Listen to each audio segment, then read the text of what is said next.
My name is Mark Bluestone, and I'm president of Home Green Home, and we are home performance contractors, which means that we focus on helping people save money in the operation of their home.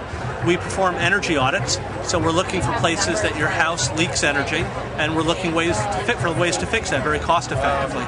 We also deal with a lot of comfort issues in a house. So, for example, if a house has rooms that won't heat properly in the winter, won't cool properly, or if the house has drafts or cold floors, very often those kinds of things are symptoms of energy issues that we can resolve. So you can kind of fix comfort problems and fix energy leaks all at the same time. One of the things that really sets us apart, I think, is that we don't go in and guess. We do actually scientific testing. We use a device like this guy here, which is a blower door. What a blower door does is it helps us to find air leaks. For a long, long time, people felt like if you just put enough insulation in a house, that would make the house energy efficient, but that's not at all true. Insulation stops conductive heat loss, but it doesn't do anything about air leaking out of the house. So this guy here, the blower door, helps us figure out how much your house leaks, and it also helps us figure out where your house is leaking. So we can recommend improvements that are very easy to implement and very cost effective. I assume there's a lot of people with houses they think are in pretty good shape and they're surprised? Yeah, I would say that most houses, I don't know that anybody's surprised, but I think that most houses have opportunities to become much, much more energy efficient, and it doesn't cost nearly as much as you think. A lot of people think that, to make it energy efficient, you have to buy new windows.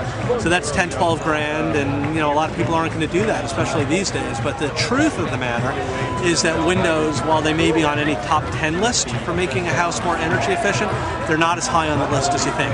If you come in and you give people a list of the low-hanging fruit, right, and they take you up on it, yep. What typically do you see as results in terms of energy savings? 20 to 30% would be an average. It could be more. Just depends on the house. And what's your email address? Or your website address? Website address is homegreenhome.us. All right. Thank you very much. Pleasure. Hi, I'm Dane. I'm with Missouri Solar Living. We do solar installations. We do solar water heating, solar electricity, and different applications, including things like solar attic fans and tube lights too. One of the important things that we like to talk to people about is that we actually get really quite good sun here in the state. We get nearly 90% of the useful sun that Miami gets, for example. So the sun resources here are really quite good. And that's sort of a misconception for the state with it. So it actually does make a lot of sense. We've done a lot of jobs here with it. There's two big applications. It's solar electricity or solar water heating.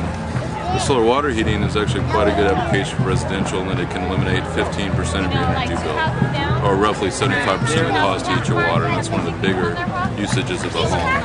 And that typically gives a nice payback, usually within 7 years, for a system that should last for about 30. And so that's one of the best things that, from a return on investment, economic, and environmental benefit. The other nice thing is actually as good as a hybrid car for helping the environment. And a system which you take a tax credit can be installed for roughly $4,500 with it. So in comparison to hybrid cars, it's pretty reasonable. The other options that we do are solar electricity, and that's actually, most people know, generate electricity, and that's tied into the grid within, so that if you produce more than your home's using, the meter runs backwards. At times that you're not, then you're going to use Ameren or your utility as a backup with it. And that certainly is more costly, but the nice thing is the system should last for 40 years. It still takes a decent amount of time to return their investment, but you're talking about controlling your costs for a much longer time period and preventing increased energy costs. How do you store the hot water, or can it work with the current system? In other words, you have to pull out your current hot water system to replace it? If they have a current electric tank and it's in good shape, we can modify that and work with that tank. If they have a gas tank, then usually we put a solar tank beside it and feed into their gas tank, and their gas becomes a backup for it. Okay. Our tanks have an electric element in them, so that is the backup within the tank itself, so you can do it with one tank. Okay, and I assume all this works on your roof. You put all the solar collecting equipment on the roof? The majority is. It can be mounted on the ground. If there's not a good area on the roof that's relatively south-facing without shade, it can be put on the ground. But by and far, the majority is put on the roof. All right, good. Thank you very much. All right.